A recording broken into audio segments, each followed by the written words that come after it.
hamba-hamba Tuhannya luar biasa. Ada yang lucu-lucu juga. Maaf. Ya, jadi 2 hari ini kita kumpul sekumpul hamba-hamba Tuhan. Wah, luar biasa sekali. Baik, kita siap belajar firman Tuhan. Oke. Kalau kita pilih antara masalah dan dosa, mana yang paling hebat menghambat perjalanan iman kita bersama Tuhan Yesus?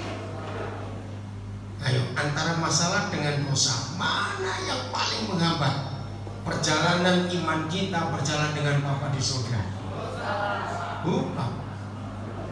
Dosa itu sudah diselesaikan waktu Tuhan Yesus mati. Ingat, kata terakhir Tuhan Yesus sebelum kepadamu Bapa aku serahkan nyawaku, rohku, Tuhan Yesus ngomong apa? Sudah selesai. Berarti dosa itu sudah selesai. Itu tergantung hidup kita mau kalah atau menang. Oke, karena saudara nyebut dosa, kita bahas dulu. Hanya ada satu ayat dalam Alkitab, ya dengarkan. Hanya ada satu ayat dalam Alkitab kapan dan bagaimana kita bisa berhenti berbuat dosa. Kita buka 1 Petrus 4 ayat 1. Jadi dosa itu gampang diselesaikan karena ada tersedia darah Tuhan Yesus. Nah, setelah itu kita lihat ayat ini.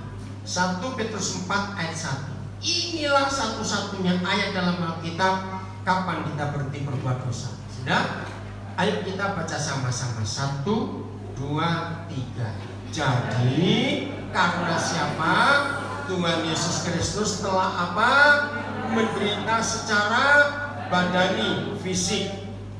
Jadi kita pun, ayo, kamu pun harus juga mempersenjatai dirimu dengan pikiran yang demikian. Stop dulu. Pikiran yang bagaimana? Loh. Maka kamu pun harus mempersenjatai dirimu dengan pikiran yang demikian. Pikiran yang bagaimana? Iya, gak usah ragu-ragu. Pikiran bahwa kita siap menderita secara fisik badan. Karena, lanjut, 1, 2, 3. Karena barang siapa telah apa? Menderita penderitaan badani, ia jelas sekali. Jadi saya ulangi, tidak ada ayat lain di Alkitab yang memberitahu kita kapan, bagaimana kita bisa stop berbuat dosa. Yaitu kalau kita, tanya, kalau kita siap menderita secara fisik. Saya mau terangkan. Ada nggak dosa yang tidak enak? Loh, saya tanya, ada tidak dosa yang tidak enak? Tidak ada. Kalau dosa tidak enak, nggak ada orang suka. Justru yang namanya dosa itu pasti enak. Jadi mudah sekali untuk melawan yang enak. Harus siap yang tidak enak. Susah sekali saya ajak ngomong ini. Oke, saya beri contoh. Yang pernah merokok, nggak bisa cuma didoakan, nggak bisa doa melepas. Ajari orang yang ingin berhenti merokok, siap menderita nggak secara fisik. Betul? Yang punya pengalaman lepas rokok, begitu berhenti rokok, 2 hari pertama itu seperti dipukuli Jepang. Ngerti istilahnya? Badan sakit semua. Mulut ini asam. Terus begitu cium bau asap rokok, rasanya betul tidak. Tapi begitu sampai hari ketiga, tahan penderitaan secara fisik, hari keempat pasti bebas. Asal mau menderita. Nah, kalau ada yang masih merokok di sini yang mendengar firman ini, saya punya cara. Saya beri tip ini kepada saudara. Ngerokok gratis. Dengar ya, yang masih suka ngerokok. Saya kadang-kadang heran oleh orang yang merokok. Padahal di tulisan kotaknya ada kata apa? Itu racun atau bukan? Loh, racun atau bukan? Racun. Wih, terima kasih Yosi, ini cucu saya bisa jawab racun juga. Lihat, pinter kamu Yosi. Sudah jelas, bahkan semua bungkus rokok ada gambarnya tentang penyakit-penyakit. Kok ada orang begitu goblok? Betul, masih suka racun. Nah, supaya ngerokok gratis, mulai hari ini cari mobil yang pakai diesel, jangan yang bensin, oke? Duduklah di belakang knalpot, dan ketika mobil itu di start, asapnya keluar, isap baik-baik, gratis. Daripada merokok cuma sebatang kecil, capek. Yang merokok harus katakan amin, ini gratis. Sapi saja tidak suka daun kering. Pertama deh, sapi aja nggak suka daun kering. Bodoh sekali kita ini suka daun kering. Jadi untuk semua dosa bukan didoakan, siap menderita, termasuk yang terikat percabulan, pornografi, perzinahan, yang terikat alkohol, yang terikat judi. Pokoknya semua jenis dosa hanya bisa stop kalau kita siap menderita secara fisik. Karena untuk berhenti berbuat dosa itu memang penderitaan. Tapi terpujilah Tuhan kalau semua kita siap menderita, pasti stop dosa itu. Betul? Loh, iya atau tidak? Nah, kita nggak jawab, suka dosa itu masih amas. Jadi dosa itu hal kecil karena sudah diselesaikan oleh Tuhan Yesus. Ternyata yang paling menghambat perjalanan iman kita adalah masalah, persoalan, problem. Itu hari-hari nggak kita hadapi? Ya jawab, hari-hari tidak. Aduh, saya tanya kok, itu sehari-hari nggak kita hadapi yang namanya masalah, problem itu? Iya. Nah, saya tanya dulu, menurut saudara yang namanya masalah, persoalan itu perlu diselesaikan atau tidak? Ayo jawab, perlu diselesaikan atau tidak? Tidak. Nah, pasti kaget lagi. Kenapa tidak? Begini, kalau saudara berusaha menyelesaikan masalah, problem, persoalan, itu artinya setelah persoalan itu kita selesaikan, berarti tidak ada persoalan lagi. Begitu atau tidak fakta itu? Loh, ayo jawab, begitu atau tidak? Tidak. Bahkan berapa kali kita mengalami persoalan pertama belum selesai, muncul yang kedua, kedua belum selesai, muncul yang ketiga, tiga belum selesai, aduh nggak habis-habis. Maka itu yang namanya masalah nggak perlu diselesaikan, tapi perlu dihadapi. Hadapi saja sambil tersenyum. Lo kenapa tersenyum? Kan kita sudah langganan dengan dia. Lo kok nggak percaya? Oke. Ternyata umur saya dengan Pak Gembala beda dikit. Ya, kami sudah kepala 6. Nah, yang kepala 4, kepala 5, kepala 2 tahu ya isinya? Kepala 3 tahun umur itu 20-an, 30-an, 40-an, 50-an, 60-an. Saya tanya, tahun 80-an, ya yang lebih jauh, yang sudah kepala 6. Tahun 70-an kita punya masalah atau tidak? Ayo, yang sudah tua-tua ini punya masalah tidak?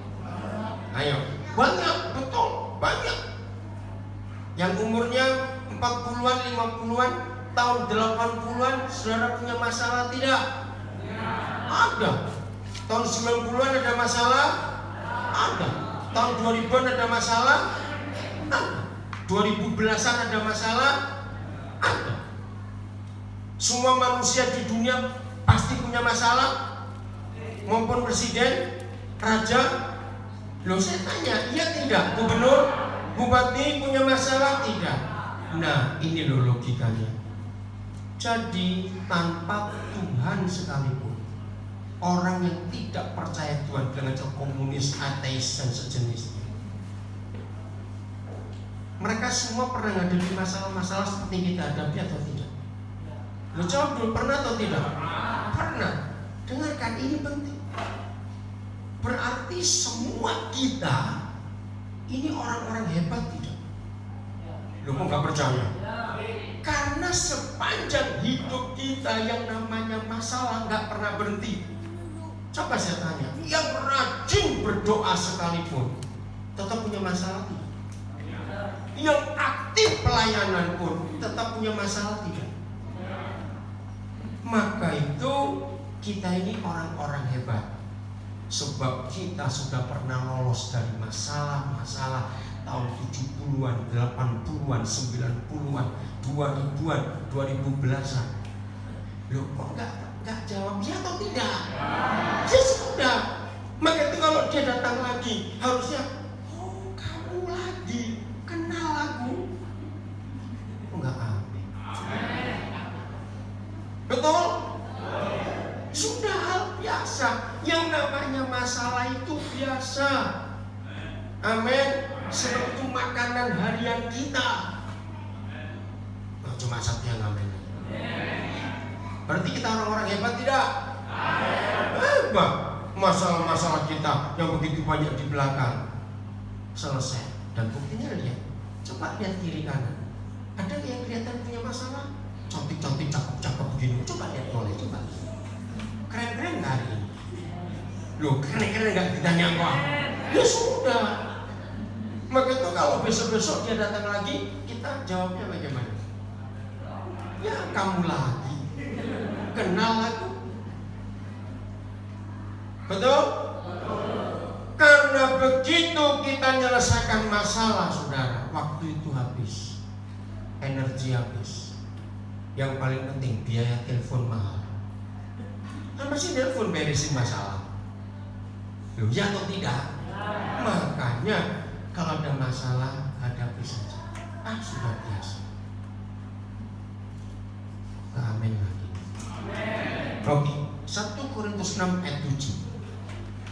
Inilah ayat yang luar biasa tentang masalah kita.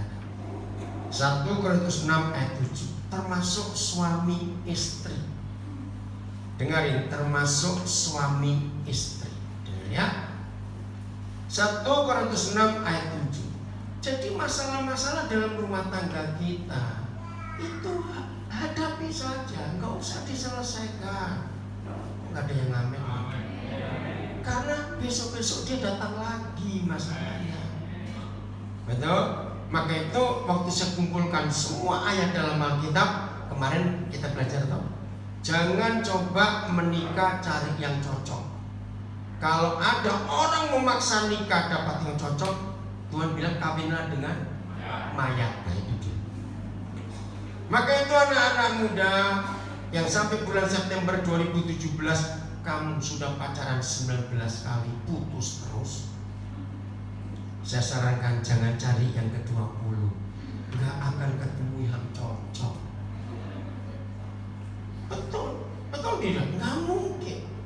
Nah saya sarankan yang sudah 19 kali pacaran putus terus, balik yang ke-17 atau 16 atau 18.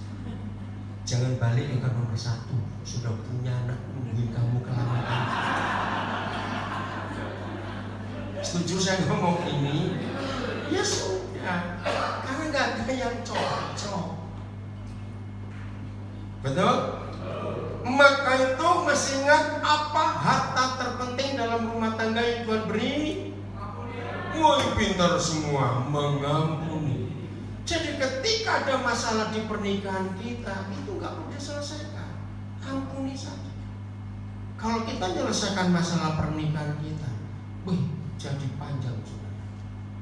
Orang tua, mertua, kakak, adik, teman menyangkut semua. Betul? Karena kalau kita mau bereskan masalah keluarga, siapa yang ngomong duluan? Dari siapa? Dari siapa? Mau sampai kapan selesainya? Sudah selesaikan. Ampuni. Loh kok enak? Loh kok enak? Ayo, waktu Tuhan mengampuni kita, dia bereskan atau selesai? Oke, nanti kita lihat ayat ini dulu. 1 Korintus 6 ayat 7. Baca kalimat pertama. 1, 2, 3. Adanya saja apa? Perkara di antara kamu yang seorang terhadap yang lain telah merupakan kekalahan bagi kita. Enak gak disebut orang kalah? Jawab, enak tidak disebut orang kalah? Tidak. Nah, ketika perkara-perkara masalah-masalah terjadi di hidup kita dan kita tidak menerimanya, tapi kita mau memperpanjangnya untuk menyelesaikan, berarti kita sudah kalah. Coba saudara baca pelan-pelan. Adanya saja perkara di antara kita. Kalau kita membaca kalimat ini, yang maksud Paulus ini perkara besar atau perkara kecil? Adanya saja perkara di antara kamu yang seorang terhadap yang lain. Ayo, kalau kita baca pakai perasaan kita, ini perkara kecil atau perkara besar? Kecil. Jadi semua masalah dalam hidup kita harus dikecilkan, walaupun itu perkara besar. Bagaimana cara mengecilkan masalah supaya kita tidak kalah? Lihat 2 syarat yang Tuhan beri. 1, baca mengapa. 1, 2, 3. Mengapa kamu cepetan tidak lebih suka menderita ketidakadilan? Jadi artinya kita disuruh memaksa keadilan atau menerima ketidakadilan? Menerima. Kok gak ada yang ngamen? Ini kan tidak enak. Loh, betul? Saya beri 2 contoh. 1, Tuhan Yesus. Yang dialami Tuhan kita adil atau tidak? Salah, sangat tidak adil. Itu jawab. Ya betul tidak? Dia nggak salah. Tapi Tuhan Yesus menyelesaikan masalah itu atau dia terima? Lu jawab baik-baik. Dia terima atau selesaikan? Dia terima. Ini loh rahasia. Kedua, masih ingat saudara kita Yusuf di kitab Kejadian? Dia mengalami ketidakadilan atau tidak? Atau bukan? Ngalami. Lewat siapa? Pertama, jahat kakak-kakak. Setelah itu dia sampai ke Mesir. Siapa yang melakukan dia tidak adil? Salah, Tante Po. Ya, Po itu sayangnya kan Potifar itu. Sangat tidak adil Tante Po memperlakukan dia. Apakah Yusuf protes? Tidak. Seandainya Yusuf protes pakai pengacara, akan selesai nggak rencana Tuhan untuk dididik orang penting di Mesir? Tidak. Anak-anak Tuhan, perhatikan ini.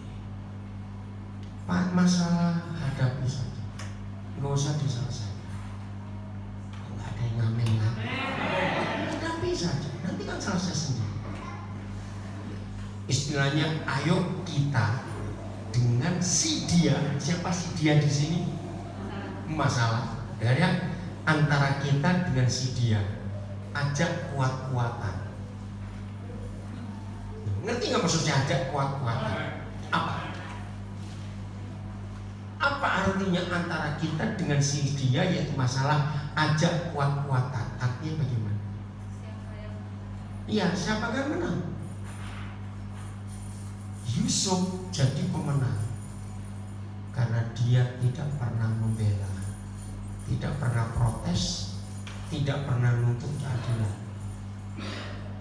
Amin. Tapi akhirnya kemuliaan luar biasa. Hal kedua, 1, 2, 3. Mengapakah? Ayo, mengapakah kamu tidak lebih suka dirugikan? Ayo, kalau suruh milih salah satu di antara 2, suruh milih yang mana? Kok susah sekali? Jangan pilih semua, gak enak semua kok dipilih. Kalau saudara tanya saya milih mana? Enggak, dua-dua enggak enak semua. Tapi karena ini perintah, jadi mau tidak mau kita harus menerima. Diperlakukan tidak adil dan dirugikan. Belajarlah kepada Tuhan Yesus. Jadi domba bisu. Betul? Tidak nunggu. Coba lihat ayat 3. Masih 1 Korintus 6 ayat 3. Jadi kalau saudara nanti pulang baca 1 Korintus 6 ini luar biasa. Bahwa kita tidak boleh berperkara di pengadilan dunia. Tidak boleh. Maka itu ketika ada cukup banyak kasus gereja sampai ke pengadilan, berarti semua hamba Tuhan di gereja itu tidak baca 1 Korintus 6. Atau mulai ayat 2. Ya, mulai ayat 2. Ya. Atau tidak tahukah kamu siapa? Bahwa orang-orang kudus siapa mereka? Kita. Amin. Gerejanya. Atau tidak tahukah kamu bahwa kita orang yang dikuduskan ini akan ngapain? Wow. Menghakimi dunia. Dan jika penghakiman dunia berada di dalam tangan kita, tidakkah kita sanggup? Saya ganti orang pertama jamak. Tidakkah kita sanggup untuk mengurus apa? Perkara-perkara yang sepele, yang tidak berarti. Hebat sekali. Maka itu saya belajar. Ternyata masalah itu kecil. Semua masalah yang kita hadapi itu tidak berarti. Kok amin sih dari tadi? Saya ngomong begini. Amin. Tidak ada masalah besar, tidak ada persoalan besar, semuanya kecil, semuanya tidak berarti. Sebab gereja ditetapkan untuk mengagumi dunia. Ayat 3. Ayat 3. Tidak tahukah kamu? Wah, bukan cuma dunia. Baca, tidak tahukah kita bahwa akan menghakimi malaikat-malaikat. Dahsyatnya ini. Jadi apalagi perkara-perkara, ayo baca tuh, susah benar.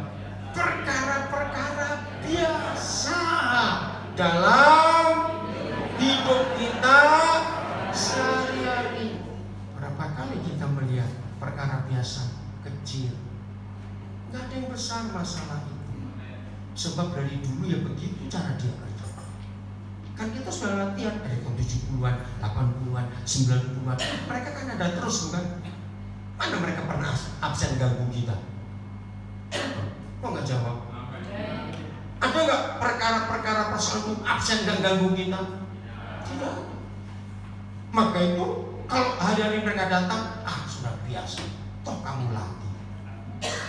Aduh, kok nggak amin itu? Awas kalah lagi dengan masalah. Ayat 4. Masih 1 Korintus 6. Sekalipun demikian. Nah, ini ejekan. Ini yang merendahkan kita. Sekalipun demikian, jika kita harus mengurus, diulangi lagi, perkara-perkara biasa, lalu kita ngapain? Menyerahkan urusan itu kepada mereka yang tidak berarti di dalam gereja. Artinya berarti kita kalah atau menang? Kalah. Jangan. Ayat 5. Apa yang terjadi? Hal ini kukatakan untuk memalukan kita semua.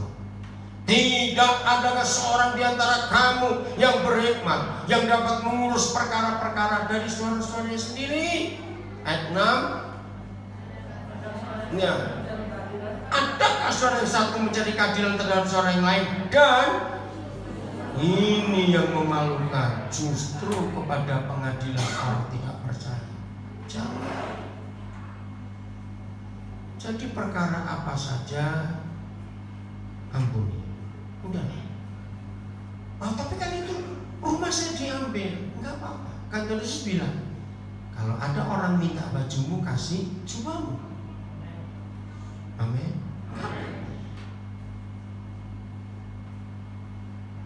punya tanah cukup besar, 8.000 meter di Batu Raja. Kalau saya sebut nama pendeta itu pasti ada yang kenal, karena Batu Raja nggak jauh dari luar. Saya beli, waktu itu ada orang yang perlu. Nah, saya mau buat pelatihan. Saya serahkan pada seorang gembala. Nah, kebetulan istrinya kerja di Bank Danamon. Saya sangat percaya. Begitu saya beli, saya minta langsung balik namamu aja, asal dipakai bersama-sama untuk hamba Tuhan di sekitar Batu Raja. Karena saya sibuk, tiba-tiba ada seorang pendeta telepon. Padanya, masih ingat pendeta ini yang bapak saya? Oh iya, wih, tanah bapak dijual. Sekarang orang itu pindah ke Kalimantan Barat. 8.000 meter cukup besar. Saya beli sekian ratus juta untuk pelayanan. Ya udah, saya nggak mau ngurus. Sekarang saya nggak pernah merasa rugi, sebab uang itu milik Tuhan dan saya beli untuk pekerjaan Tuhan. Saya nggak mau nuntut, nggak mau ngurus. Ada berapa teman pendeta di Batu Raja, boleh nggak urus? Nggak usah. Kalau memang perlu, ayo kita cari tanah lagi, kita beli lagi. Maaf ya, saya cuma cerita, bukan sombong. Salah suatu saat ada kasus lagi. Saya punya rumah di Biak, Pak Camatnya masih hidup. Nah, saya beli rumah itu. Cuma saya salah, karena saya sibuk, saya belum buat akte balik nama. Jual beli sudah, balik nama belum. Karena yang punya saya kenal baik. Saya beli 60 juta.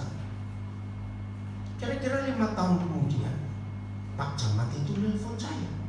Waktu itu masih camat yang sama. Pak Pendeta, setahu saya Bapak nggak jual rumah itu. Loh, memang tidak. Ini ada yang beli. Loh, maka itu saya telepon pemilik pertama. Kenapa dijual ke orang lain? Ini kan milik Pak Pendeta dan nah, yang beli pimpinan bank lagi, hamba Tuhan yang pernah khotbah di rumah saya itu. Saya telepon, namanya Ibu Liana. Bu, Ibu kan tahu itu rumah saya beli untuk pelayanan. Iya Pak, maka itu saya heran, kenapa kok dijual lagi? Lah, kenapa Ibu terima? Kan Ibu orang bank, kan tahu urusan surat menyurat. Iya, karena menurut pemilik yang pertama Pak Dana gak jadi beli, sebab belum ada balik nama. Ya, saya memang salah. Dia beli, dia bayar 90 juta. Saya nggak mau ribut.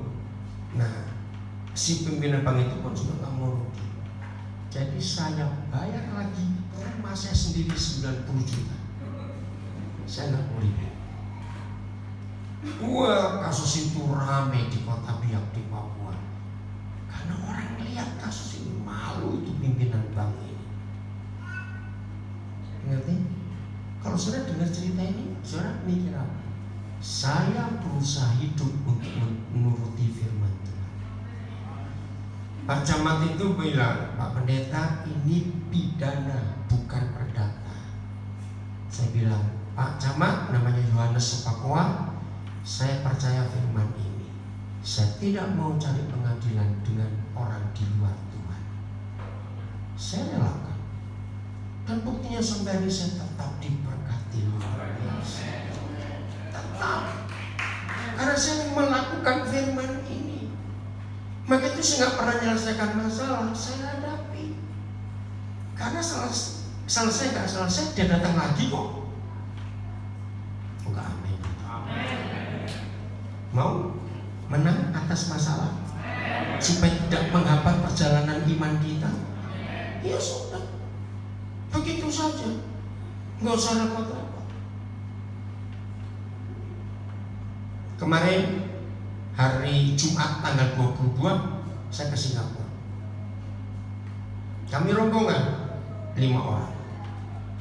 Sampai di airport, tuh, yang 4 tiketnya beres. Tiket saya tidak ada, sudah dibayar. Terus saya telepon travel, loh, Bapak kan nggak pesan. Yang pesan cuma 4 orang itu. Loh, untung semua SMS, WhatsApp saya masih ada. Begitu saya kirim balik, dia kaget saudara. Aduh Pak, saya salah. Ya sudah, mau diapakan? Saya nggak nuntut, nggak apa-apa. Oke, sekarang, nah petugas check-innya bilang, Pak mumpung masih ada tempat, Bapak telepon beli lagi. Kaget saya, harga hari itu yang tadinya yang sudah beli semuanya itu cuma 1 juta lebih pulang pergi. Karena saya nggak dapat tiket harus berangkat hari itu, saya bayar 7.600.000. Saya nggak mau ribut. Yang pihak travel maafkan, ya sudah, toh kenal juga. Saya nggak mau memperkarakan, ya saya bayar 7.600.000. Habis gimana? Harus berangkat. Ngerti ya? Jadi saya itu tidak mau damai sejahtera Kristus itu dicuri iblis. Tidak mau. Bulan Maret tahun lalu kami 9 orang ke Mentawai. Nah, saya beli tiket, udah. Nah, cuma itu saya yang salah. Saya bilang tanggal 25 Maret kami balik dari Padang ke Jakarta karena lewat Padang. Nah, saya bilang carikan jam yang malam, jam 18, karena kamu harus terbang dari Mentawai, kadang-kadang cuaca buruk semuanya itu. Nah, rupanya saya tidak teliti.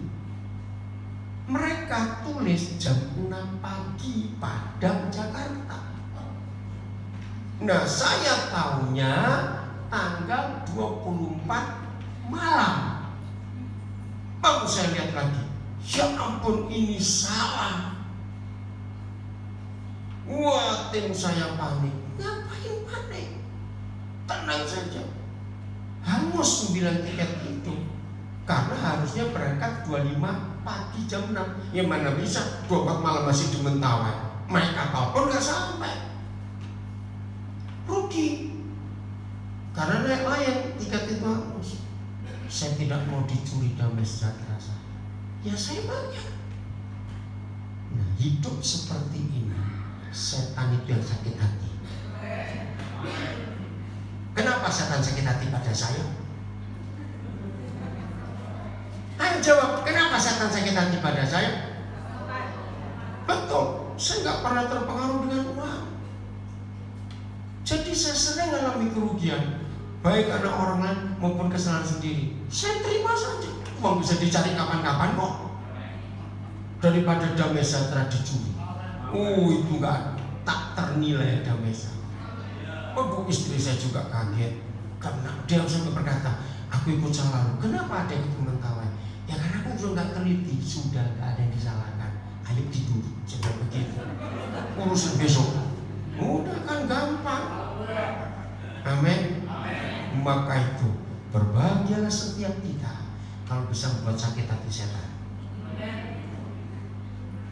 Enggak semuanya. Ingat loh, cuma ada 1 di antara 2. Kalau saudara nggak bisa membuat sakit hati setan, saudara disakiti setan. Dan gitu saja. Lo betul tidak? Nggak usah takut. Ngadapi apa saja, siap rugi, nggak apa-apa. Nggak ada lagi. Begitulah suami istri belajar untuk berani mengalami kerugian. Oke? Ini cara Tuhan ngampuni kita. 2 Korintus 5 ayat 19. Rob baru masuk, Pak Robi. Iya. Oh, masuk dari tadi. Kok baru keluar tadi dari mana?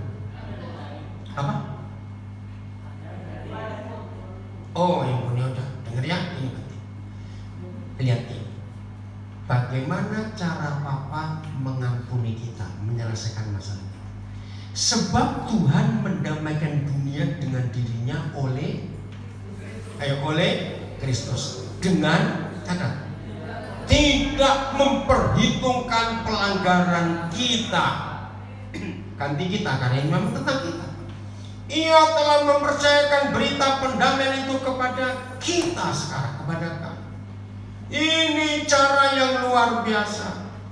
Maka itu ketika saya ditipu orang, saya difitnah orang, saya disakiti orang, saya tetap tidak mau balas. Karena perintahnya ampuni musuh, berkati orang yang membenci kamu. Betul? Itu perintah. Maka itu kalau sudah sebulan tidak ada yang memfitnah saudara, mintalah. Tidak ada yang ngamen. Supaya kita cepat sempurna karena kita diproses. Amin. Kalau sudah 2 minggu kok tidak ada masalah, kemana orang itu? Tunggulah dia. Karena dengan dia kita disempurnakan dalam proses. Amin. Nah, begini cara kita mengampuni orang bersalah kepada kita, tanpa memperhitungkan, tanpa memperhitungkan pelanggarannya siapa, orang itu. Maka itu kalau saudara berkata, aku ngampuni kok, tapi kamu kesini dulu, lihat ini SMS tahun 2004. Maksudnya apa itu?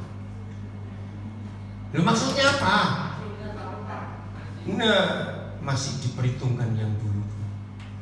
Sekarang saya tanya, bayangkan kalau Papa di surga ngampuni kita pakai cara kita, dihitung semuanya, jadi apa kita ini? Coba jawab, jadi apa kita ini? Bonyok, betul, bonyok saudara. Karena dihitung semuanya, habiskan. Katakan puji Tuhan, Dia mengampuni kita tanpa memperhitungkan pelanggaran kita. Dan seperti itu kita ampuni orang lain, termasuk suami istri. Awas suami istri yang praktekkan wasit sepak bola. Nah, pasti nggak tahu dong. Banyak, saya mau buktikan, banyak suami istri seperti wasit sepak bola. Anak-anak, kalian belum menikah, teman-temanmu sering nyakiti kalian nggak? Ada toh? Ini caranya, ampuni tanpa ingat yang dulu-dulu. Siap ya, anak-anak ya, ajari anak kita. Ampun, jangan ingat yang dulu. Nah, suami istri ternyata banyak yang seperti wasit sepak bola. 2-1, tunggu 2-1. 2 sama, tunggu 3-2. Ngerti nggak? Ada nggak rumah tangga seperti ini? Jawab, ada tidak rumah tangga seperti ini? Ingat tadi siang kita belajar, kalau di samping kita salah, kita harus tertawa. Kenapa? Sama. Kalau kita nuntut ini tidak boleh salah, padahal kita nggak berani nuntut diri kita untuk tidak bisa salah, berarti kita orang biadab. Masa lupa? Apa definisi biadab? Bajingan tingkat tinggi, cara hidup baik. Luar biasa firman Tuhan. Maka itu kalau istri kita salah, suami kita salah, langsung ampuni tanpa ingat-ingat. Sudah 4 kali kamu buat ini. Kejam sekali. Tuhan aja tidak pernah ngitung-ngitung. Amin. Nah, dunia membutuhkan pengampunan yang seperti ini. Sembuh. Ayat 18. Wah, ini lebih hebat lagi. Saya kagum pada Tuhan kita yang ini. Dan semuanya ini dari Tuhan, yang dengan perantaraan Kristus telah atau akan? Telah atau akan? Jawab. Telah, artinya sudah selesai. Mendamaikan kita dengan dirinya. Nah, tanya ya, saya baca yang kalimat berikut nanti. Ini penting. Berarti kita didamaikan dengan Bapa di surga oleh Kristus. Menurut ayat ini, kapan peristiwa ini?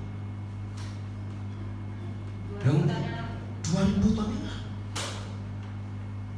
Saya nangis lah. Waktu Roh Kudus mewahyukan ini kepada saya, bilang, Papa, engkau luar biasa. Jadi saudara dan saya diampuni oleh Papa di surga sebelum kita lahir. Berarti sebelum kita berbuat dosa, Dia sudah mengampuni. Gila gak ini? Bayangkan kalau gereja, ingat otoritas tertinggi setelah terima Roh Kudus apa kemarin? Masa lupa? Yohanes 20 ayat 23. Dan Yesus mengembusi mereka dan berkata, terimalah Roh Kudus. Terus, jikalau kamu mengampuni dosa orang, dosanya diampuni. Saudara bayangkan kalau kita mempraktekkan 2 Korintus 5 ayat 18. Siapapun yang menyakiti kita, siapapun yang memfitnah kita, siapapun yang menipu kita, kita langsung ampuni. Terus orang itu tanya, loh kok cepat sekali kamu ngampuni aku? Bahkan aku belum kenal kamu, aku sudah ngampuni kamu. Ini yang dunia butuhkan, pengampunan yang kekal. Hebat. Maka itu kalau suami istri jadi wasit sepak bola, jahat nggak dua orang itu? Loh, jawab jahat tidak? Kita harus mengampuni sebelum kita kenal orang itu. Jadi saudara dan saya diampuni oleh Bapa di surga sejak Yesus mati di kayu salib, yang mana di peristiwa itu kita belum ada di dunia. Hebat pengampunan seperti ini. Dan dunia membutuhkan pengampunan model ini. Ingat dari hari pertama kita belajar pembunuh manusia adalah orang yang ada yang nggak datang. Coba buka 1 Yohanes 3:15 supaya tahu ya. 1 Yohanes 3:15. Siapa itu pembunuh manusia? 1 Yohanes 3:15.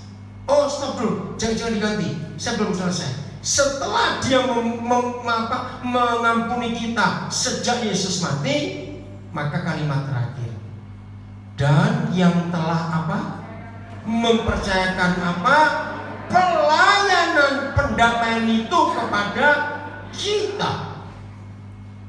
Begitu ingat kemarin Petrus 5:9, satu-satunya tanda kita disebut anak-anak Tuhan kalau kita membawa damai. Dan pelayanan pendamaian itu dipercayakan kepada kita. Berarti kita harus ngapain kemana-mana? Membawa damai, karena dipercayakan pada kita. Dan caranya adalah ampuni semua orang sebelum orang itu bersalah kepada kita. Dunia akan sembuh kalau kita pakai hukum Kristus ini. Amin. Nah sekarang kita lanjut. Tadi ayat berapa saya sebutkan? 1 Yohanes 3:15. Jangan lari dari ayat ini, ngeri. 1 Yohanes 3:15. Setiap orang, berarti kata setiap orang itu artinya semua, gak ada yang lolos. Setiap orang yang ngapain? Membenci siapa? Saudaranya. Dia adalah seorang pembunuh manusia. Dan kamu tahu bahwa tidak ada seorang pembunuh yang tetap memiliki hidup yang kekal di dalam dirinya. Maaf ya saudara, saya cuma cerita. Saya pun nggak tahu siapa yang diceritakan ini. Suatu hari ada teman saya, dia cari saya sampai, kamu dikejar setan mana? Aduh kode, orang Malaysia kode, aduh kode ngeri. Minum dulu. Saya sampai heran. Coba tenang dulu. Aduh ngeri. Ada apa? Saya baru pulang kebaktian. Ternyata di gereja tadi ada yang memberi kesaksian. Dia sempat mati 3 jam tapi hidup lagi. Nah waktu 3 jam mati sudah dibawa ke surga dan neraka. Yang saya kaget dia cerita di neraka dia ketemu pendeta yang saya kenal. Dan pendeta itu sudah mati. Lu kok bisa dia ada di neraka? Saya bilang stop, jangan ngomong ya. Saya nggak mau tahu pendeta itu siapa, bukan urusan saya. supaya saya nggak keracunan ini. Terus saya berikan 2 ayat. 1 ayat ini, 2 ayatnya orang pelit. Jadi kalau ada pendeta tidak berzina, tidak mencuri, tapi pelit, dia tetap masuk neraka. Amin kak? Karena itu ayatnya. Maka itu kenapa Tuhan Yesus berkata, siapa yang susah masuk surga? Nah, kenapa orang bisa kaya? Karena pelit. Kalau nggak pelit, nggak kaya. Kebalik. Kalau dia nggak pelit, nggak bisa jadi kaya. Halo. Nah, itu dia. Maka itu jangan pengen kaya, susah masuk surga. Nggak ada yang ngamen. Maka itu kalau gereja khotbah sukses, diberkati, itu khotbah yang jahat, membuat yang mendengar masuk neraka semua. Supaya kita tidak masuk neraka walaupun kaya, teruskan. Artinya, ya jangan pelit itu artinya bagaimana? Lah, bagikan kekayaan itu. Nggak ada yang amin. Haleluya. Nah, jadi hanya ada 2 penyebab orang masuk neraka tanpa berzina, hidup baik, kalau dia pelit dan tidak mengampuni. Akhirnya teman saya bilang, aduh, kalau gitu betul, kenapa? Saya kenal pendeta itu, dia itu tidak bisa ngampuni mertuanya. Nah itu dia masuk neraka. Oke, ini sepertinya wajahnya agak enggak percaya. Oke, ini ayat pelit. Ada 3 ayat di Perjanjian Baru. Saya kasih 1 aja cukup, jangan 3, nanti kenyang kita. Oke. Lukas 16 ayat 9. Lihat, ini ayatnya orang pelit masuk neraka. Tidak berzina, tidak membunuh, tidak mencuri, tidak merampok, tidak dendam, tidak iri. Tapi pelit masuk neraka. Dan aku berkata kepadamu, inilah satu-satunya ayat dalam seluruh Alkitab yang memberitahu kita kalau kita punya uang itu untuk apa? Cuma ini ayatnya, nggak ada yang lain. Dan lagi aku berkata kepadamu, ikatlah persahabatan dengan mempergunakan siapa? Mamon yang tidak jujur. Saya pakai kata siapa karena hanya huruf besar. Siapa mamon yang tidak jujur itu? Uang. Jadi saya langsung terjemahkan. Dan aku berkata kepadamu, buatlah penginjilan. Jadi maksud ikatlah persahabatan itu penginjilan. Ingat kemarin saya bersaksi cerita beberapa teman, setiap kali menginjil harus ada pengorbanan. Kok kita harus keluar uang untuk memberkati? Ini yang luar biasa. Saya ulangi, dan aku berkata kepadamu, lakukan penginjilan, bersaksi kepada semua orang tentang Yesus dengan mempergunakan uang. Dan apabila supaya ketika uang itu tidak dapat menolong lagi, apa artinya uang gak bisa nolong lagi? Mati. Orang kaya mati juga tidak? Mati. Maka itu jangan salah menjawab. Kalau orang bertanya, kenapa saudara kerja? Dunia menjawab supaya hidup, untuk hidup, kan begitu. Kenapa kamu kerja? Untuk hidup. Itu salah. Kalau saudara menjawab kita kerja supaya hidup, itu artinya orang kaya nggak mati-mati karena uangnya banyak, hidup terus. Apa nyawa bisa dibeli kiloan?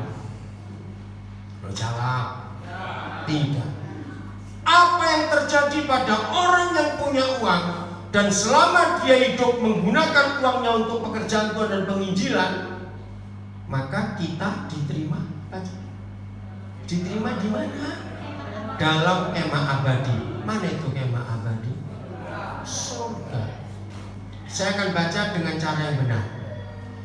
Dan aku berkata kepadamu, gunakan uangmu untuk penginjilan, tapi tidak mau. Jadi saya balik. Aku berkata kepadamu, kalau ada orang kaya, selama dia hidup, uang yang dipakai untuk penginjilan, dan suatu hari uangnya nggak bisa nolong lagi, artinya dia mati. Dia diterima di mana? Bukan surga lagi, tidak menggunakan uangnya untuk penginjilan kok. Apa lawan katanya nyama abadi? Nah, ini ayatnya orang pelit masuk neraka. Apa sih definisi pelit itu? Gampang. Orang pelit itu untuk dirinya sendiri saja hitung-hitungan, apalagi untuk orang lain dan untuk pekerjaan Tuhan, makin sulit dia keluar. Orang pelit itu begini ilustrasinya. Ya orang pelit kan orang kaya biasanya itu semua surga, jangan tersinggung jangan. Suatu kali ada orang kaya punya anak yang nomor 3 masih umur 5 tahun. Nangis anak ini. Kenapa? Kacang hijau pak, kacang hijau. Ngambil ujung kuping. Wih, dia main kacang hijau masuk ke kupingnya dalam sekali. Nah karena dia orang kaya, maka punya dokter langganan, dokter pribadi. Dibawalah ke dokter. Nah dokter ini tiap kali si kaya datang, aduh ini pasti nawar yang banyak ya. Kenapa ini? Wih dok, ini anak ini nakal betul. Masa main kacang hijau bisa masuk ke kuping? Coba saya periksa. Aduh, ini nggak bisa dicabut pakai alat karena terlalu dalam. Jadi dok harus operasi. Operasi dok. Udah mahalnya orang beli tuh kan mahal. Nah karena dokternya tahu ada yang gratis. Nah yang gratis saja dok. Oke. Bawa pulang anak bapak. Tetesin air tiap hari. Hari ketiga jadi kecambah, cabut lah. Itu orang beli. Hebat bukan? Pokoknya kalau pelit ingat kacang hijau. Kita boleh tertawa, tapi itulah orang pelit. Susah. Lihat orang pelit kalau diminta untuk ini tuh, tapi begitu dengar saudara kena kanker, wih langsung ratusan juta keluar. Betul, ini yang kita harus tahu. Jadi kalau ada orang tidak berzina, tidak mencuri, tidak merampok dan bisa masuk neraka karena apa? Pelit. Yang kedua, karena tidak mengampuni. Jadi kembali ke 1 Yohanes 3:15. Ingat hari pertama kita belajar. Menurut hukum ini berarti semua kita pernah jadi pembunuh manusia atau tidak? Ayo jawab, pernah atau tidak? Salah. Mungkin masih jadi pembunuh sampai hari ini. Loh, boleh nggak saya berkata seperti itu? Mungkin masih jadi pembunuh sampai hari ini. Ada yang tersinggung. Pak Pendeta, jangan asal bicara. Oke. Kalau saudara tidak benci, tapi berkata saya malas ketemu, sama. Betul? Tidak benci tapi malas ketemu. Banyak nggak orang seperti itu? Ya berarti kita belum mengampuni. Amin atau apa? Jadi masalah perlu diselesaikan tidak? Tidak, tapi dihadapi. Mau saling mengampuni suami istri? Belum selesai, masih yang berikut. Masih sore ini, terang saja. Oke? Nggak punya uang masalah atau bukan? Ayo, jujur. Nggak punya uang masalah atau bukan? Salah. Kalau saudara berkata nggak punya uang masalah, berarti orang kaya nggak punya masalah karena punya uang. Loh jawab. Loh, betulkah orang kaya nggak punya masalah? Jujur, mana lebih banyak masalah orang miskin atau masalah orang kaya? Orang kaya, maka itu jangan bilang kaya, banyak masalah. Coba, orang miskin rumahnya kemasukan maling, dan orang kaya rumahnya kemasukan maling. Mana yang tetap tidur? Jawab. Yang kaya ngapain? Ayo, yang kaya terus ngapain?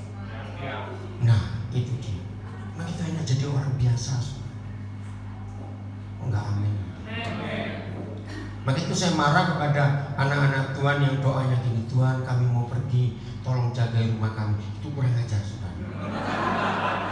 Tuhan kira, saudara kira Tuhan jadi satpam. Saya nggak pernah doa seperti itu. Yang penting begini, Tuhan Yesus berkata, hai orang kaya, jual hartamu, masih ingat? Suruh bagikan pada orang miskin. Maka itu supaya rumah nggak perlu dijaga, isi dengan barang yang murah dan plastik semua. Maka kalau kita pergi, tenang. Kalau tuh ada maling, ambillah. Aku bisa beli lagi di pasar baru. Nah itu cara kami hidup. Di rumah kami gak ada barang berharga. Pernah satu kali maling masuk, yang bisa dicuri cuma itu loh, dispenser air. Tapi sekali lagi yang berharga cuma itu. Di rumah kami gak ada perhiasan, gak ada barang-barang berharga, tidak. Karena istri saya pun tidak suka macam-macam. Jadi tenang. Nah, itu cara hidup praktek firman Tuhan. Maka itu kalau punya kebanyakan harta, susah tidur. Betul? Yang rileks saja. Jadi masalah pada uangnya atau bukan? Loh, tadi kan saya tanya, nggak punya uang masalah atau bukan? Saudara jawab masalah, saya jawab tidak. Karena kalau saudara jawab nggak punya uang itu masalah, berarti orang kaya nggak punya masalah. Padahal faktanya orang kaya lebih banyak masalah. Jadi masalahnya bukan pada uang, pada sikap hati. Kalau kita bisa berkata cukup, itulah orang paling kaya sedunia. Cukup. Kalau punya apa-apa, cukupkan. Kalau lebih, cepat bagi. Kok gak amin? Kalau lebih, cepat bagi. Begitu. Saya hidup pakai prinsip itu. Kalau saya bisa beli baju 3 atau dikasih orang baju 3, sebelum saya sampai rumah, maka saya sudah hitung. Saya harus keluarkan 3 baju yang ada. Begitu pula jam tangan, sepatu, saya sering dikasih orang. Saya langsung mikir mana yang saya keluarkan. Maka itu dari dulu barang saya gak nambah-nambah, masuk keluar terus begitu. Dan itu gak repot hidup itu. Awas yang suka numpuk barang yang gak dipakai, awas. Pulang bongkar rumah. Daripada bikin sampah, bikin debu. Setuju? Kaki cuma 2, sepatu 30 pasang. Itu ngawur kan? Kan bukan kaki 1000. Tangan cuma 2. Mau punya jam tangan berapa? Punya 4 masa dipakai 2, satu kanan satu kiri. Lucu nggak orang pakai jam tangan 2? Lo lucu tidak? Bukan, gila kok lucu, enak aja. Gila itu. Coba aja, coba pakai jam tangan kiri kanan, jalan ke pasar. Nanti kan orang ngeliatin dari atas sampai bawah, ini orang dari mana? Maka itu belajarlah berkata cukup. 1 Timotius 6 ayat 8. Ayo kita lihat ini. Jadi ini firman Tuhan. Maka itu ayo kalau kita hidup pakai firman Tuhan, hidup itu tenang sekali. Maaf ya, ini saya cuma cerita, jangan tersinggung. Saya kan hamba Tuhan sempat diundang keliling, bahkan keluar negeri ke kota-kota besar. Nah orang-orang itu sudah lama nggak ketemu saya, itu pasti heran. Dan saya dari dulu sama terus. Saya punya penjahit di Cirebon. Penjahit ini sudah saya kenal sejak hampir 35 tahun yang lalu. Sampai hari ini ukuran badan saya, baik celana maupun baju nggak pernah berubah. Sampai penjahit ini nggak percaya, nggak bisa Pak harus diukur. Enggak, masih sama, saya bilang. Kenapa? Karena saya berkata cukup, untuk makan pun saya cukup. Saya nggak rakus. Kenapa? Ada hamba Tuhan baru mulai pelayanan, wih langsung gemuk-gemuk badannya. Karena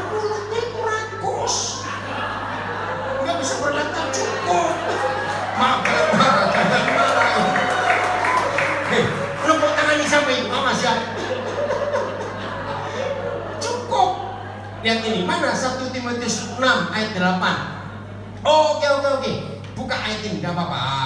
Ini gak salah, ini ayat penting. Padahal saya minta 1 Timotius 6 ayat 8 dibuka 1 Timotius 2 ayat 8. Kebetulan, pasti Roh Kudus ingin negur kita semua. Oleh karena itu, aku ingin cepat supaya di mana-mana siapa orang laki-laki berdoa dengan menadahkan tangan yang suci, tanpa marah, tanpa perselisihan. Dengarkan ayat ini. Saya tidak tahu dengan dasar apa hampir semua gereja pendoa itu perempuan, ibu-ibu. Salah besar. Tidak ada ayatnya yang berdoa itu perempuan. Siapa yang diminta berdoa di mana-mana? Laki-laki. Maka itu para gembala, kalau ada kebaktian doa, ada jam pinson, ada ibadah doa, yang datang ibu-ibu suruh pulang, panggil suami. Ini firman. Ayo, tepuk tangan nih ibu-ibu. Ya. Apalagi suami yang bilang ini, tolong ya ma, kan mama mau ke gereja doa titip ya. Bacakan ayat ini. Kalau perlu pukulkan Alkitab ke wajah suaminya. Ini bacaan. Yang berdoa itu laki-laki, bukan perempuan. Ayo ibu-ibu katakan merdeka. Karena gak ada tunggu itu betul, saudara. Nah, kenapa? Ada 2 rahasia. 1, hukum perjanjian lama, laki-laki yang berdoa menadahkan tangan itu imam. Maka itu setiap suami adalah imam dalam keluarga. Hukum kedua, Keluaran 17. Masih ingat waktu Israel diserang musuh, Musa naik ke bukit, terus ngapain? Nah ini ayatnya luar biasa. Maka itu yang diganggu, yang dihancurkan di dalam rumah tangga pasti suami. Sebab setan tahu suami itu imam. Saudara, sejak saya kenal firman ini, cepat menyelesaikan masalah keluarga. Anak sakit, anak kecelakaan, rumah tangga kacau, ekonomi berantakan. Langsung tangkap suaminya, man keluarga ini. Ini biang keroknya. Tahu kata biang kerok? Karena begitu suami tangannya suci dan terangkat ke surga, musuh tidak berani masuk menyerang keluarga. Tidak. Tapi jangan amin dulu istri-istri. Mengapa suami tangannya tidak kudus? Karena marah dan berselisih. Jadi biasanya kalau suami marah dan berselisih gara-gara yang jauh atau yang dekat. Jauh. Gak bisa, dengerin adik. Bisa gak kamu dicubit dari jarak 3 meter? Lo ngerti gak maksud ini? Maka itu istri-istri, tolonglah kami, jangan kami diganggu untuk marah. Para suami kok gak amin sih? Serius. Nah ini cuma ilustrasi, jangan terus. Sehebat-hebatnya kepala, kalau gak ada leher bagaimana? Gak bisa bergerak. Nah karena leher ada di badan, bukan di kepala. Tolonglah istri, jangan sering goyang, kami pusing. Ngerti ilustrasi ini? Lo ngerti tidak? Lo ngerti? Kalau kita belajar firman Tuhan, gampang sekali dimengerti. Maka itu kenapa 1 Petrus 3 berkata, istri itu belajar tenang. Suami yang jahat dimenangkan oleh kelakuan istrinya. Oke, baca saja supaya saya gak dikeroyok kalau pulang dari sini. 1 Petrus 3 ayat 1 dan 2. Ayo para istri, dengar ya. Ayo kita belajar 1 Petrus 3. Ini gara-gara yang salah multimedia, jadi saya ngomongnya ke sana dulu. Oke. Ayat 2, ayat 1 ya. Demikian Demikian juga hai kamu, siapa? Istri-istri. Ayo baca. Tunduklah, stop. Awas para istri, huruf U yang pertama jangan diganti A. Loh, ayo baca. Kalau diganti A, huruf U pertama jadi apa? Tanduklah suamimu. Awas ya para istri, awas.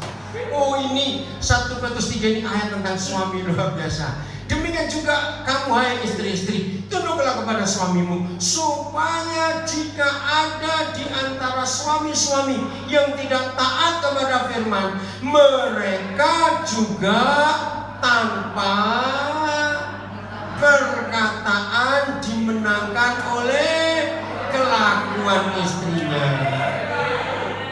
Wih, kok bapak-bapak semangat ini, istrinya cerewet semua berarti. Oke ya, jangan tersinggung ya, Pak istri jangan tersinggung. Anak-anak kalian jawab, loh ini kemana main tamburin kok pada hilang? Kok besok kok bareng-bareng ngapain? Cepat anak-anak balik. Anak-anak tolong jawab ya semua anak-anak. Kalian lebih senang mama banyak mulut cerewet atau mama yang berwibawa? Anak-anak coba jawab. Kok kamu takut mamamu? Ayo, kalian lebih senang mama itu tenang? Senang yang mana? Coba jawab. Senang yang mana? Lu senang yang begini katanya. Ya kamu aja kamu ah. Dengar ya mama, makin kita cerewet, anak-anak makin gak respect. Betul betul. Begitulah suami juga. Makin istri cerewet, suami makin gak pulang-pulang. Habis daripada tiap hari dengerin radio rusak. Maaf jangan marah, saya ngomong inilah firman Tuhan yang luar biasa. Suami yang tidak taat pada firman dimenangkan oleh istrinya yang tenang, nggak banyak ribut. Ini kebenaran yang luar biasa. Oke, jadi kalau ada yang tersinggung, salahkan multimedia. Kenapa buka ayat yang salah?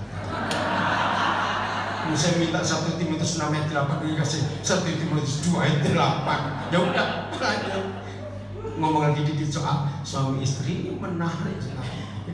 Ya, temanya kan memang ini, tapi nggak tahu kenapa Roh Kudus mau. Oke, kita lanjutkan dulu. Ini penting sekali, saudara.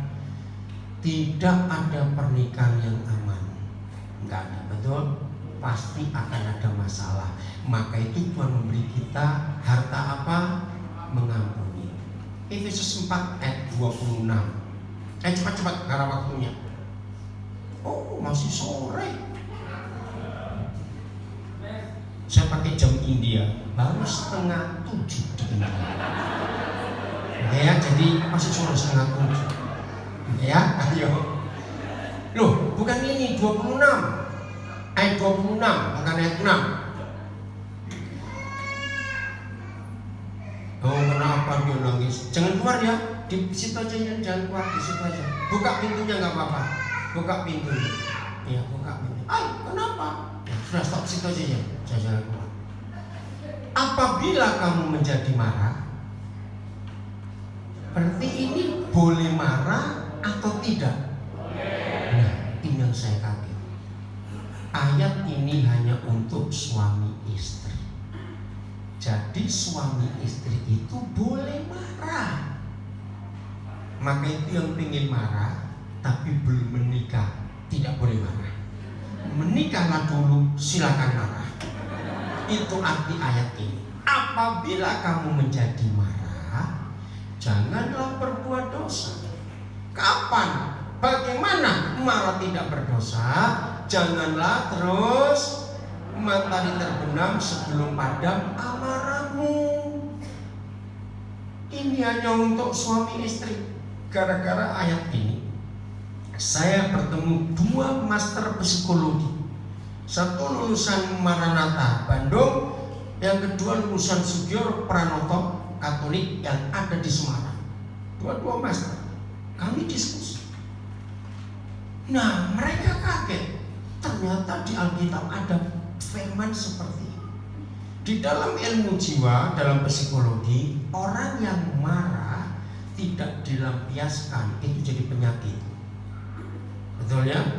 Maka itu suami istri boleh marah, tapi cuma pagi sampai sore. Begitu matahari terbenam langsung berdamai. Kok cuma satu yang ngomong? Jadi ributlah dari pagi sampai sore. Begitu mulai gelap, aduh maaf ya, wah ini aku salah, maaf. Yang satu pun maafkan. Karena kita mau pulang ke rumah. Ya tepuk tangan betul, ini luar biasa, boleh marah. Enak sekali kalau sudah menikah boleh marah. Dan yang ngerti bahasa Yunani, tensesnya ini present continuous tense. Artinya sebuah peristiwa yang tidak bisa stop, tiap hari kerjakan itu. Pokoknya sore matahari terbenam, maaf ya, ampuni, ya aku ngampuni. Bergurau lagi. Maka ketika anak-anak lihat papa mamanya bergurau di rumah, makan sama-sama, anak-anak bahagia, tenang, luar biasa. Karena lihat papa mamanya lucu-lucu. Serius. Saudara, ayat ini yang saya pakai waktu saya jadi gembala 13 tahun. Saya pernah jadi gembala 13 tahun. Nah, tahun-tahun pertama saya ternyata banyak dibohongin jemaat. Begini cara bohongnya. Kalau duduk di gereja kebaktian kelihatan harmonis, mesra. Bahkan berapa orang ada yang sandaran ke pundak suaminya, luar biasa. Ada yang kalau baca Alkitab sengaja bawa satu Alkitab, terus tangan disilangkan begitu, baca berdua, luar biasa. Tapi lama-lama ketahuan ada yang nggak beres. Nah, cuma begini, masalahnya kan nggak mungkin gembala kan nginep di rumah jemaat yang balik keliling, nggak lucu dong. Ini para gembala saya berikan resep saya, ini bagus sekali. Jadi Tuhan gimana cara saya tahu di rumah ini mereka ini bagaimana? Ternyata gampang. Roh Kudus bilang, Daniel, mulai besok kamu temui semua anak jemaat. Jadikan mata-matamu. Oh ya, ini serius kan? Nah, saya dekati semua anak jemaat. Mulai besok kamu kerjasama dengan Om. Oke, Om beri kamu 3 pertanyaan. Catat. Tapi jangan tahu papa mama. 1. Berapa kali dalam sebulan papa mama bertengkar? Laporkan. Ayo saya tanya, anak-anak jujur atau tidak? Nah, itu yang saya kaget. Bahkan gak cuma jujur, serius. Nyatetin terus berapa kali bertengkar. Nah, di situ saya mulai cari. Kedua, ya, nggak usah kuat, duduk situ aja lah kamu, duduk situ. Apa? Dengerinnya. Kedua, tolong catat berapa sering papa mama makan bersama. Loh, kenapa itu penting? Begini, Tuhan Yesus mengajarkan satu-satunya tanda bahwa kita sudah mengampuni seseorang kalau kita sudah bisa makan bareng orang itu. Betul? Ayo jujur, suami istri yang belum berdamai bisa makan bareng nggak? Ayo jawab, cepat jawab. Ayo ngaku. Enggak. Yang satu makan di dapur, satu makan di kebun. Karena nggak ada perdamaian. Nggak berdamai itu nggak bisa makan. Nah, itu penting. Jadi anak-anak catat berapa kali dalam sebulan, berapa sering mama papamu makan bersama. Kalau anak-anak jawabnya sering, saya tidak boleh puas. Beri 2 pertanyaan lagi. Masih nomor 2. Waktu mereka makan bersama, kalian mendengar suara apa? Kalau jawaban anak-anak sepi, harmonis gak? Enggak. Nah, juga ada suara. Tidak boleh puas. Tanya, suara apa yang kalian dengar? Sendok ketemu piring. Tang-ting. Yang anak-anak tunggu kalau papa mama makan bersama, ada suara tertawa bergurau di tempat makan. Itu baru namanya keluarga harmonis. Apalagi kalau disertai kejar-kejaran di rumah. tiap hari nggak lucu, jangan. Sesekali lah. Woi, begitu papa mama kejar-kejaran, anak-anak senang. Boleh. Betul anak-anak yang jawab. Sesekali kritik-kritikan papa mama. Itu percayalah kalau suami istri seperti itu, anak-anak sehat. Karena makannya enak, belajarnya tenang, tidurnya nyenyak, betul. Tapi begitu papa mama ribut, anak-anak gak bisa tidur. Tapi saya pesan kalau kejar-kejaran jangan bawa parang ya. Jangan, kasihan itu anak-anak. Maka itu belajar firman Tuhan saudara. Sejak hari itu jemaat berubah betul-betul. Nah, suatu hari ada yang ketahuan. Marah papanya. Kenapa kamu bongkar rahasia kami di rumah pada Pak Gembala? Namanya anak dimarahi. Lapor enggak? Woi, lapor. Om, ketahuan om. Saya datangi omnya. Kenapa kamu marahi anak ini? Ngerti ya, itu pelayanan yang luar biasa. Kenapa? Ya, yang ketiga adalah belum selesai. Oke, yang ketiga adalah berapa sering kalian lihat papa mama mengerjakan sesuatu bersama-sama? Kalau anak-anak melihat papa mama harmonis dalam makan, harmonis dalam rumah, harmonis dalam kerja apa, anak-anak bahagia luar biasa. Maka itu dengar papa mama, jangan iri-iri untuk kerja. Ini kerjaan istri, ini kerjaan suami, nggak bisa. Maka itu para istri saya sarankan, kalau suami ibu suka ngomel, kalau masakan nggak enak, nggak usah ribut. Besok bilang kamu belanja sendiri, masak sendiri, selesai. Amin ibu-ibu.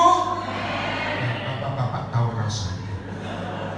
Sudah nggak bisa memasak, dimasakin masih ngomel saja. Sama kalau lagi nyetir mobil, biasanya suami atau istri nyetir? Suami. Yang paling ribut yang nyetir yang duduk sebelahnya. Nah itu dia. Nggak usah ribut, langsung minggir, tukar tempat, sudah gitu saja. Terus istri jawab, kamu tahu aku nggak bisa nyetir, sengaja kamu nyuruh. Makanya jangan ribut. Maka itu kok dalam pernikahan itu sangat mengampuni itu enak sekali. Amin. Nah, sesekali suap-suapan. Gak usah tiap hari, jangan. Begitu anak-anak lihat papa mama suap-suapan, woi mereka senangnya luar biasa. Betul tidak kira-kira? Nah, suatu kali ada ilustrasi bagus. Ada seorang hamba Tuhan lagi jalan dengan temannya pendeta juga. Nah, tahu pendeta yang temannya ini bilang, aku mau kunjungan ke rumah jemaat karena ada anak mereka begini. Nah, yang si pendeta ini kan nggak kenal keluarga jemaat. Begitu nyampe sana, si pendeta urusan dengan anaknya, dan pendeta ini lihat di ruang tamu ada adegan yang sangat indah. Ada seorang ibu, rupanya ini orang tua anak yang dikunjungi oleh gembala. Kalian kencing kok lama sekali, kenapa? Butulin rambut. Ngapain butulin rambut? Sampai gak dengar firman. Awas kamu. Duduk ya. Oke, gak sakit. Enggak marah. Dengar. Saya ini kalau ngajar teliti, siapa keluar saya akan awas, enggak balik-balik awas. Itu biasakan itu. Sudah. Adegannya begini. Si ibu ini nyuapin suaminya yang lagi terbaring. Rupanya sakit. Akhirnya si hamba Tuhan ini kan gak ikut yang temannya karena urusan anaknya. Duduk di dekat si ibu. Dan berkata, ibu luar biasa, ibu begitu sayang pada bapak. Kok gak jawab? Ini 4 keluar semua, ngapain kalian ini? Hai, dari mana? Awas kamu yang betulin rambut sampai nggak dengar khotbah. Awas. Kenapa kok lama? Dari mana kok lama? Ya nanti saja rambut. Awas kamu. Lebih dari 10 menit ya dengar khotbah. Awas. Nggak boleh cuma sibuk pelayanan, nggak mau dengar firman. Janji ya. Pemain tamurin, lain kali nggak boleh begitu. Selanjutnya, terus pendeta ini tanya begini, sudah berapa lama ibu nyuapin bapak? Sampai nyuapin. Wih, tiba-tiba si ibu jawabannya ketus. Sejak dia stroke.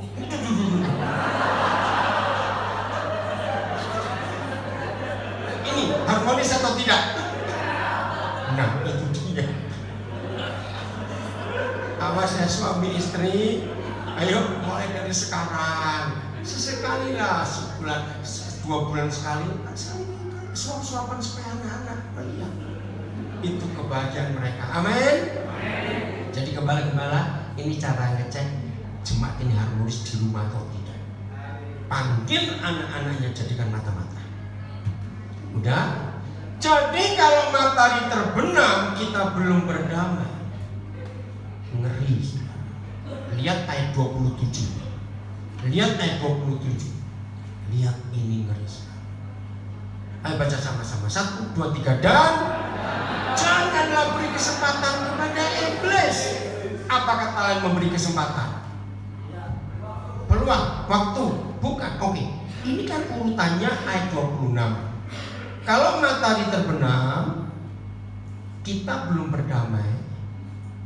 Misalnya, kita terima tamu, sudah lewat malam nggak pulang, berarti tamunya harus nginap. Ngerti ayat 27? Suami istri yang tidak berdamai setelah matahari terbenam, berarti goblok suami istri itu mengundang iblis nginap di rumahnya. Saudara, saya berkata tegas. Aturan kalau kita terima tamu malam nginap, besok pagi harus siapkan sarapan atau suruh beli sendiri tamunya cari sarapan. Aturannya coba jawab. Nah, ini yang saya pelajari. Begitu suami istri tidak berdamai setelah matahari terbenam,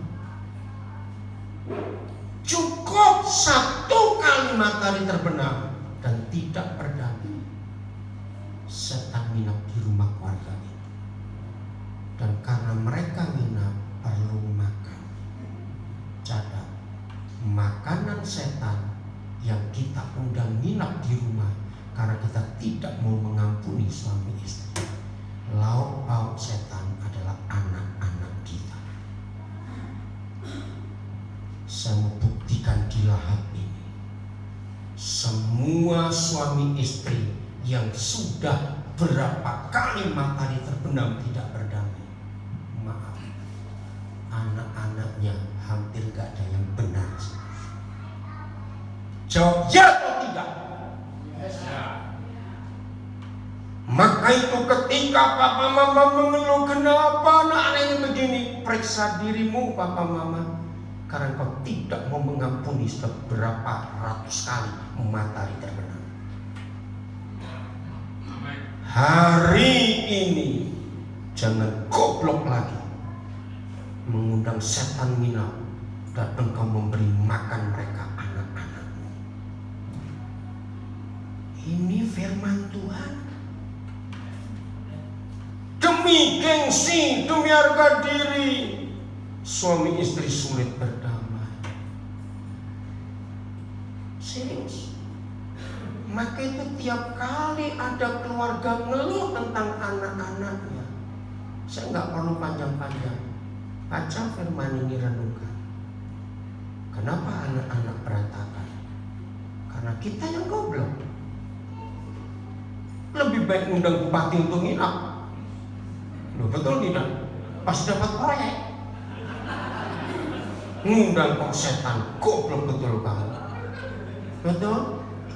Kita sambil tertawa, tapi ini fakta. Padahal marah itu bisa lanjut besok loh saudara. Apa susahnya berdamai cuma berapa jam saja?